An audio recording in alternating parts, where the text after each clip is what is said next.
Valdi, Kristapam Porziņam ir viena sezona NBA, bet jau 3 treneri. jo Fišers, Reimbis un tagad skaidrs ir apstiprināts uz nākamajiem 3 gadiem, vai izturēs. Redzēsim, Džefs Hornečeks. Džefs Hornečeks ir teicis par Kristapu, ka var būt pat NBA labākais spēlētājs. Nē, viņš teica, ka viņš varētu būt viens no 5 un pēc tam arī labākais. Jā, bet puiši, es atkal skatījos to paziņošanas ceremoniju, viņi saka pa Hornaseks. Hornaseks? Jā, un man tagad ir duālisms galvā. Seks labībā. Čeks.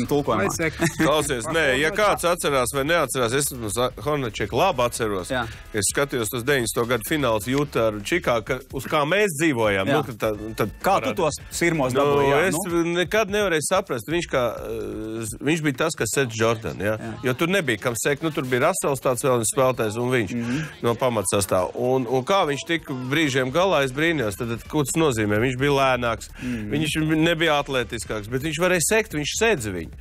Un tas nozīmē, ka viņam ir labs kompjūters. Un ja viņam ir labs kompjūters, tad viņš būs labs treneris. Tā ir. Jā, redz, bet Jordans jau vinēja tajā finālsērijā. Un atceries, Valdi, lai kāda sēga ir tevis sēdz. Galvenais, lai nav augsti. Tieši tā.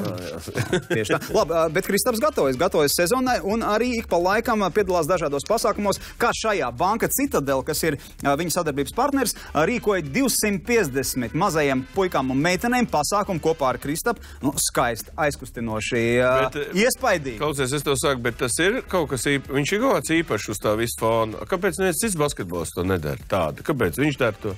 Viņš dara daudz basketbols. Nu, viņš dara. Nu jā, bet tāpēc es saku, viņš ir pilnīgi ievieš jaunu stilu Latvijā. Jaunu domāšanas kultūru? Jā, ko jādara sportistiem vasarā. Prieks par tādu treneru, kā Štālberga, kurš organizē paši savus nometnes. Jā, bet tas ir tas, kas ir vajadzīgs jauniešiem.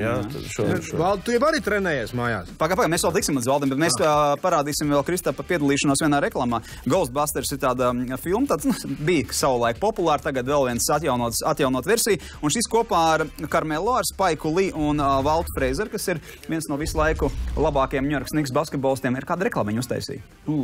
Tā kā rēgu mednieki. Nē, bet tas nozīmē, ka viņš taisa tādu reklāmu, kad New Yorkā ir tikai 2 spēlētāji. Nē, tā ir. Porziņš un Karmelo.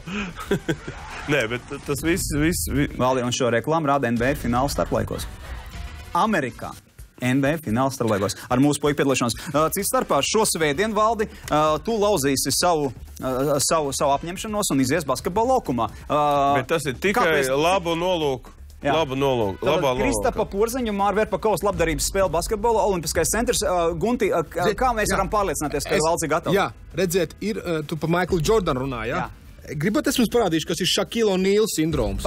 Skatieties, Valdi paņem bumbiņu. Redzi, kā nokačājas roku, jā? Atcer, kā Valds nokačājas roku. Tu paņem basketbola bumbu, tā kā zirni. Jā, kāpēc viņi nevarēja tos sodus iemest? Jā. Tāpēc, kad viņiem baigi lielā roka un maz bumbiņu. Tu spēlēsi ar savu bumbu tur? Nu, nezinu, kādu iedos. Nu, iemet grozā, var iemest? Tur, izņem to cimdārā. Nu, pagaidi, cimdā. Aizmet garām cimdā. Tas būs bloks. Ne jau pa šautriņu mešanas dēļ. Nu, labi, jā. Pēc reklāmas Valmērieši parādīs, kāds izskatās skaus, kurā neko nevar ieliet, bet cīnās visi par to.